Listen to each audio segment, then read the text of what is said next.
Hey crafters, Hand Stamp by Cheryl here. Want to show you a card I made using the Caroling Mice stamp set out of the holiday catalog, colored with blends, and then I used masking paper over here to make these trees look like they are behind each other. So I did a separate video on the masking paper if you want to check that out. But today I'm here to talk to you about another new product in the holiday catalog called Snowfall Accents Puff Paint. And this is one of my favorite products. We've actually had it in the past and then it left and I was so sad, and it is back. So if you're looking for it, it's in the holiday catalog on page 43. You can see it right here. It's on the page with those cute gnomes, and it is $4.50 for a bottle, and it does need a heat tool. So if you haven't used this yet, I want to show you two ways that I suggest using it.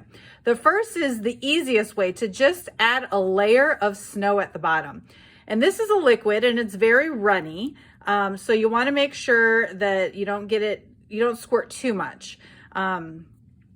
So less is more. You can always add more later, right? But you will need a heat tool. So after I apply it, I'll go over there so you can see how it works. So you're just going to want to squeeze and add that's way too much. So you're going to want to try and like spread it out, but I'm just trying to create a line, so easy, to make it look like the trees and the mice are standing on snow.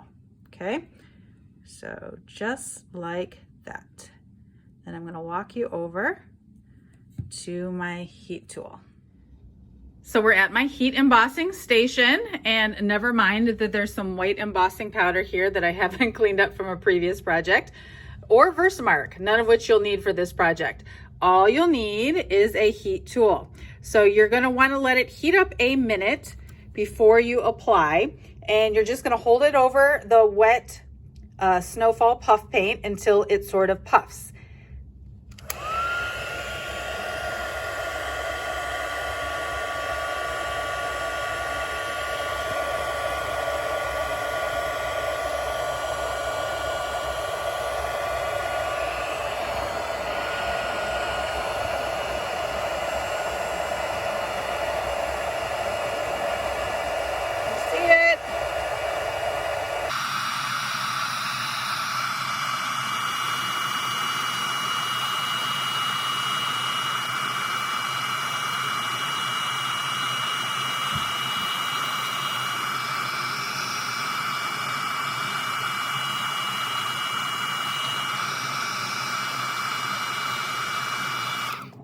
All right, and that's the finished look.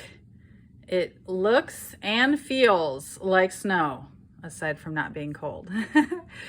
So next I want to show you a second way to use this, maybe with a little bit more precision. So if you have one of these like push pins around, I actually find that it fits inside the bottle perfectly. And so now we're going to be using the Yeti to Party stamp set. It has two mountain images inside. And so I'm going to be stamping them with Memento ink and just sort of layering them. They're very easy to line up. You basically just want to connect the edges. So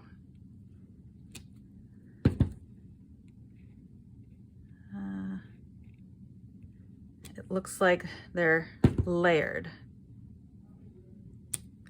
Okay, so for here, if I want to apply a little bit more precision, and I am sort of at the end of this bottle, so hopefully it won't come squirting out at me. You'll just want to add a squirt sort of in the center of the mountaintop.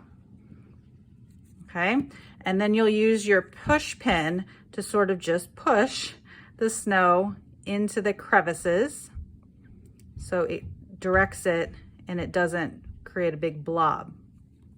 Now, the good thing about this though is after you heat it and it expands, if you have too much in an area that you don't want, I am running out.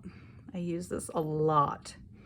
You can just sort of pick the snow off in areas that you might not want. But anyhow, you get the idea. This is just a way to sort of control it a little bit more.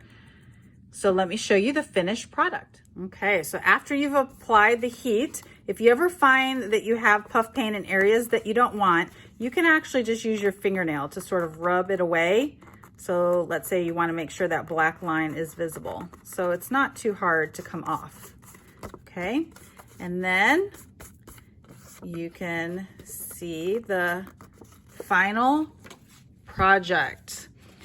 Isn't this so cute?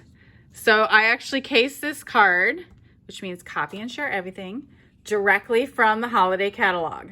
I used some Wink of Stella to add glitter on the side of the mountains, and then did some heat embossing here to make it look like the Yeti was carrying a sign. So anyhow, just want to show you 2 different ways to use puff paint. And if you want to order some, always check out my website and you can use the monthly host code, and then I will send you a gift in the mail. So happy crafting.